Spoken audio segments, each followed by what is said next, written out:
जय मसीह सभी को। और आप लोग कैसे हैं? आशा करती हूँ आप लोग स्वस्थ और चंगाई के साथ होंगे। आज हम फिर आए आप लोगों के सामने दुआ, प्रार्थना और विनती के साथ। जी हाँ भाई बहनों, धन्यवाद करते हैं आप सभी का कि आप हमारे सभी कंटेंट को, सभी विषयों को देख रहे हैं, सुन रहे हैं और हम ऐसी आशा, ऐसी उम्मीद करते हैं कि आप उस पर अमल भी करते होंगे। तो भाई बहनों, आज का जो सब्जेक्ट है, आज का विषय है, वो इस प्रकार से है कि हम जानेंगे फास्टिंग के बारे में, उपवास के बारे में। जो मसीही भाई बहन हैं उनकी फास्टिंग, उनका उपवास किस तरह से होना चाहिए, परमेश्वर का वचन हमें पवित्र बाइबल में क्या सिखाता है और किस तरह से हमें हिदायत देता है कि हमारी फास्टिंग, हमारा रोज़ा किस तरीके से और किस तरह होना चाहिए। जी हाँ भाइयों बहनों, जब हम बहुत परेशान होते हैं, बहुत दुखी होते हैं, तो हम आपसे विनती करते हैं कि आप फास्टिंग में जाइए, दुआ कीजिए, क्योंकि प्रभु यीशु ने भी 40 दिन का फास्टिंग किया हुआ था। दानियल भी उपवास में रहता था अपनी दुआओं का, अपनी प्रार्थनाओं का जवाब लेने के लिए। तो उपवास हमारे जीवन के लिए बहुत ही महत्वपूर्ण है। फास्टिंग जो हमें करना है, प्रभु यीशु हमें सिखाता है अपने वचनों के द्वारा। तो हमें फास्टिंग कैसे करना है, किस तरह से करना है, ये वचन से हम जानेंगे। जी हाँ भाई बहनों, उपवास आपको करना ही है, ये मस्ट है, ये जरूरी है। लिखा है बाइबल में, परमेश्वर का वचन हमें बताता है, लिखा है बाइबल में कि जब तू उपवास करे तो इसका मतलब उपवास करना ही है। हमेशा हर किसी को उपवास करना है। जो भी मसीह भाई बहन है उसको उपवास में जाना है, क्योंकि लिखा है जब तू उपवास करे। ऐसा नहीं लिखा अगर तू उपवास करे, उसमें यह लिखा है पवित्र बाइबल में कि जब तू उपवास करे, मतलब आपको उपवास करना ही है, आपको उपवास करना ही है। यह मस्ट है, यह जरूरी है। हर एक मसीही भाई बहनों को उपवास जरूरी है, करना है अपनी जिंदगी में। तो भाई बहनों, हम पवित्र बाइबल के पाक वचन से जानेंगे कि उपवास किस तरह का होना चाहिए हर मसीही भाई बहनों को, और किस तरह की हिदायत मिलती है वचन के द्वारा। हम जानेंगे उपवास के बारे में। जी हाँ भाइयों बहनों, मत्ती 6 का 16 से लेके 18 तक जानेंगे कि उपवास हमें कैसे करना है, परमेश्वर का वचन हमें क्या कहता है। जब तुम उपवास करो तो कपटियों के समान तुम्हारे मुंह पर उदासी ना छाई रहे, क्योंकि वे अपना मुंह बनाए रहते हैं ताकि लोग उन्हें उपवासी जाने। मैं तुमसे सच कहता हूँ कि वे अपना प्रतिफल पा चुके। परंतु जब तू उपवास करे तो अपने सिर पर तेल मल और मुंह धो, ताकि लोग नहीं परंतु तेरा पिता जो गुप्त में है तुम्हें उपवास जाने। इस दशा में तेरा पिता जो गुप्त में देखता है तुझे प्रतिफल देगा। आमीन। तो देखिए भाई बहनों, यह प्रभु यीशु का वचन हमसे कहता है कि जब तुम उपवास करो, इसीलिए हमें उपवास करना है।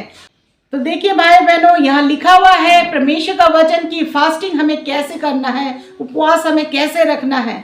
ऐसे नहीं कि आपने उपवास रखा और सबको बताते फिर रहे हो कि मैंने आज व्रत रखा, मैंने आज उपवास रखा, मैंने रोजा रखा। ऐसे करके तो लोग बोलेंगे अरे ये तो बहुत बेचारे ने सुबह से कुछ नहीं खाया है, भूखा है, प्यासा है। तो लोग ऐसे बोलेंगे, तो आपको क्या लगेगा कि ऐसे बोलने से आपको प्रतिफल मिल जाएगा?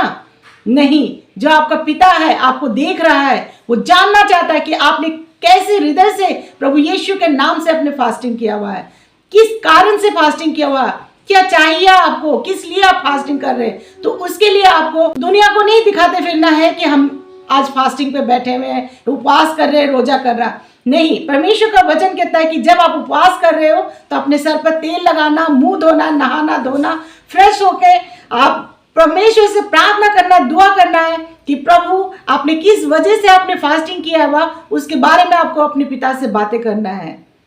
जी हाँ भाई बहनों, इस वचन को जब आप पढ़ेंगे तो आपको पता चलता है कि हम हर एक विश्वासी, जो विश्वासी जन है, उनकी फास्टिंग, उनका उपवास किस तरह का होना चाहिए। आप जब उपवास करते हैं तो आपने किसी को पता नहीं चलने देना है कि आप उपवास में हैं, आप रोजे में हैं। क्योंकि काफ़ी लोग क्या करते हैं, दिखावा करते हैं, दिखाते हैं कि अपना चेहरा इस तरह से बना लेंगे, अपनी बॉडी लैंग्वेज इस तरह से कर लेंगे कि हाँ मैं उपवासी हूँ, मैं ही बहुत बड़ा धर्मी हूँ, दिखाने की कोशिश करते हैं। लेकिन इस तरह नहीं करना है। आपको प्रतिफल पाना है तो आपको इस तरह से बने रहना है कि आप जब उपवास में जाएं, रोजे में जाएं, तो आपको तरोताज़ा दिखना है। नहा धोकर, बालों में तेल लगाकर चेहरे पे आपने हमेशा ताजगी रखनी है। इस तरह का आपका उपवास होना चाहिए। और जब आप प्रार्थना करते हैं उपवास के समय में, तो परमेश्वर जो खुदा है वो आपको देखता है और खुश होता है कि मेरा बच्चा उपवास में भी मेरे नाम से और मेरे कहे वचन के अनुसार एकदम रोशन है, उसका चेहरा एकदम जगमगा रहा है और किसी को कानो कान पता नहीं है कि ये मेरा बच्चा फास्टिंग में है। क्योंकि वो फास्टिंग आपने दुनिया को दिखाने के लिए नहीं की है, वो फास्टिंग आपने परमेश्वर यीशु मसीह के लिए की है, जो गुप्त में आपको देखता है और आपको प्रतिफल देता है खुश होकर।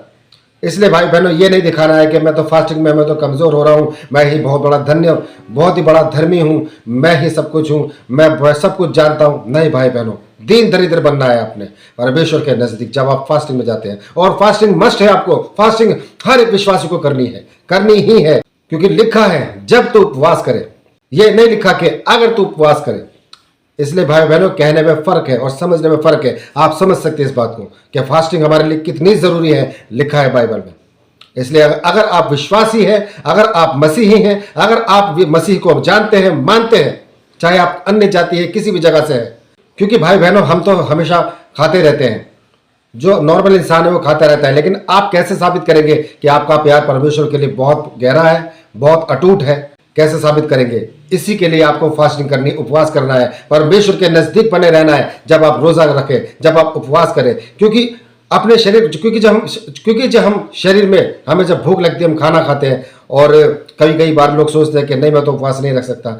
लेकिन भाई बहनों, आपको उपवास रखना है, क्योंकि जब आप उपवास रखते हैं, क्योंकि जब आप रोजा रखते हैं तो आपका कॉन्टेक्ट पर यीशु मसीह से, परमेश्वर से बना रहता है, आप उसके नजदीक रहते हैं। और जिस तरह से पाक वचन में समझाया गया है उस तरह से अगर आप फास्टिंग को पूरा करते हैं, मुकम्मल करते हैं, तो आप परमेश्वर यीशु मसीह के आत्मा के नजदीक आ जाते हैं। क्योंकि शरीर की सेवा तो हर कोई करता है, आपने आत्मा की सेवा करनी है, अपनी आत्मा को उस आत्मा से, पवित्र आत्मा से कांटेक्ट करना है। और कांटेक्ट करने का सही तरीका उपवास है, रोजा है।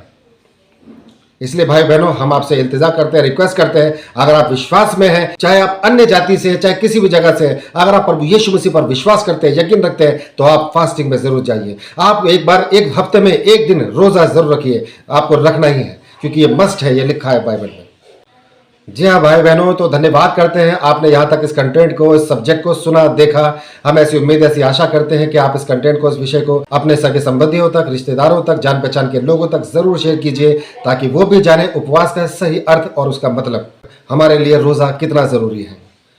तो भाई बहनों, धन्यवाद करते हैं इस सब्जेक्ट में, इस कंटेंट में बस इतना ही। कल फिर हाजिर होंगे नए सब्जेक्ट, नए विषय के साथ। तब तक के लिए आप सभी भाई बहनों को हमारा जय मसीह।